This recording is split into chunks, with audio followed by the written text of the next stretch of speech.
Hi, welcome to the Crafts channel. My name's Corinne Bradd, and today I have a project for you which is a pot holder, oven mitt, but because you've got a sleeve in it to put your hand, there's no danger of it slipping off your hand when you're taking things out of the oven. This one has been quilted, and I quilted the fabric before I started stitching it together. This one is perfect for Christmas, as is the one before. And I'm going to make my one today from some quite nice wintry fabric. There will be a template in the description below. It is quite simply a rounded square, and then I've cut the hand hole out of this template, but you'll see if it comes together. Now, from each piece of template you need to cut outer, quilt wadding and lining. Now, the thickness of your quilt wadding is dependent on how hot your dishes are going to be and how long you're going to be using them for. This is for a quick taking something out, changing the shelf, pan holders. If you're going to be holding hot roasting pans for a much longer length of time, you need to put extra quilt wadding in there. And then I've just layered the pieces together, and what I'm going to do quickly is zigzag around the outside of them just to hold them together without any pins. So if you bear with me, I'll set my machine to a zigzag stitch. I'll have it slightly wider than normal, and I'm just going to run around the edge of all this. So come back to me in a minute. So what I've done is I have bound the three pieces of fabric together with a simple zigzag stitch around the edge.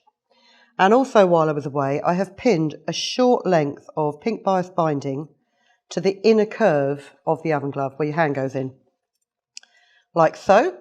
So I'm just going to stitch that. Now, I've always found with bias binding that I'll top stitch it, and then when I turn it over, I've missed half the binding because I haven't pinned it on properly. So a good rule of thumb is, if you can, when you get your bias binding, if you fold it in half first of all and finger press it, by the time you wrap it around your fabric, there should be the same amount of bias on the front as there is on the back. So you should be able to stitch it in one fell swoop. I'm going to pop it in my machine. I'm moving the needle right over to the left. I'm not going to move it quite as far over to the left as I was going to then, just in case my bias isn't in the right place. And then we will just stitch it. Now, the great thing about bias is obviously it bends with a curve. Quite often, if you see the way that I bind my quilts, I just use fabric not cut on the bias because my quilts have got straight edges. But for a curve like this, if I didn't use bias, it would all pucker up on the inner curve. And we'll just reach the end of this seam. And then backstitch it to secure the seam. I'm going to trim off my excess bias. And then we'll pin the back and the front of the oven glove together. Just pin it at the corners.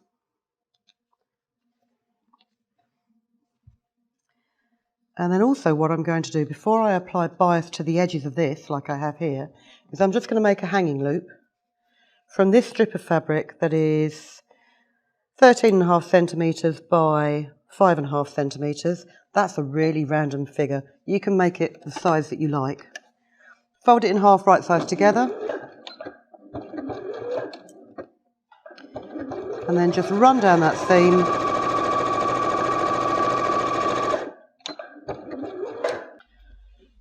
Grab yourself a piping turner. And these are great, these little piping turners. I mean, you can probably turn this tube out quite easily by hand. But these have got a little latch hook on the end of them. So you can literally pierce your fabric with the latch hook and it closes up like a rug hooking kit. And then you can just pull it through and unhook it.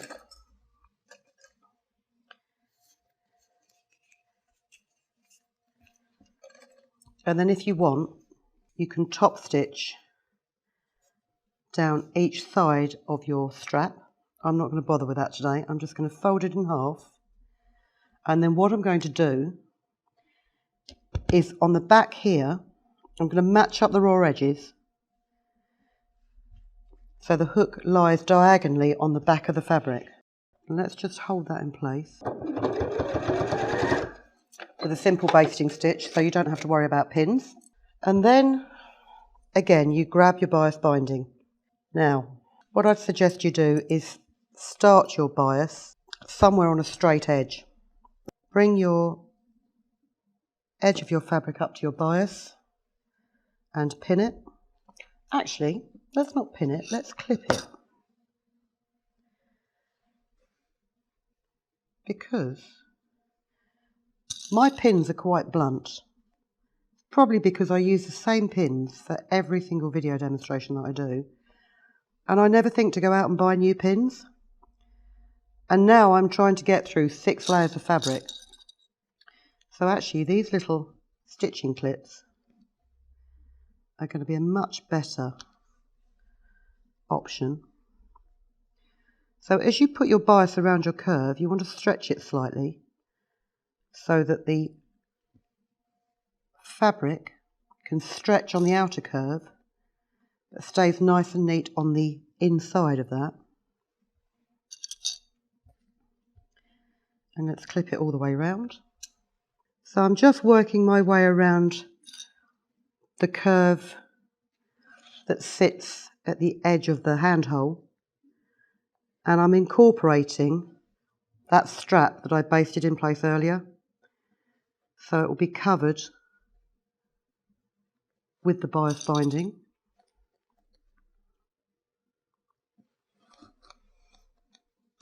And we'll come down the side here.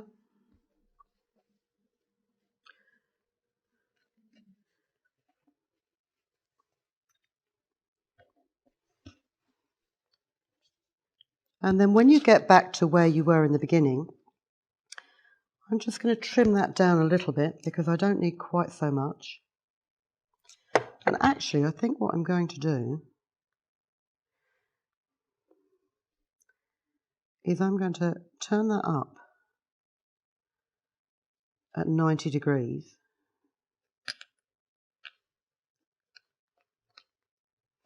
Yes, we'll do it that way.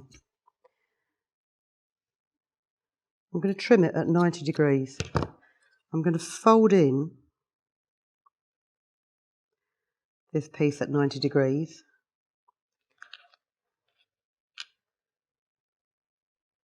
And that's the same, the reason I'm doing that is the same reason as you would do that on a quilt binding, so that you don't get too much bulk in the same place.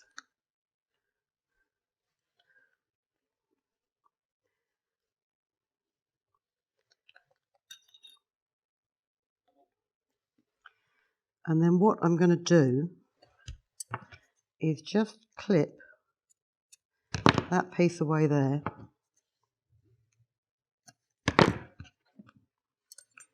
So that it doesn't show.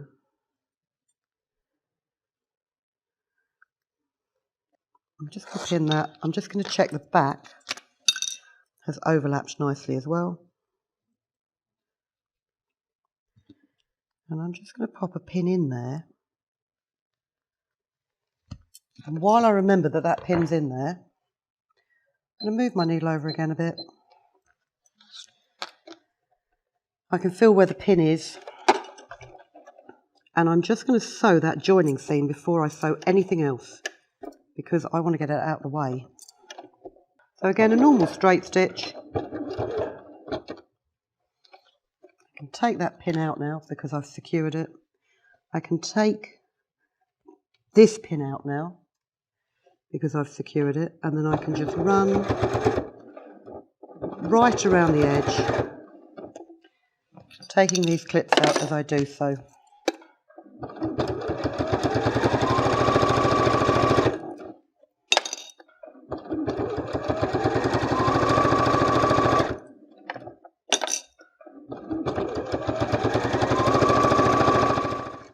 And there you go, bound, and you've got your hanging loop. You'll have a lovely oven mitt, perfect for serving up your Sunday roast or your Christmas roast. But I hope you enjoy it. As I say, there's a template in the description below, and if you subscribe to us, you'll get notified whenever we've got new videos coming up. So please do keep in touch with us, and please comment. Till then, thanks very much for watching, and we'll see you soon. If you've been inspired to create, please share your makes with us in the comments section below.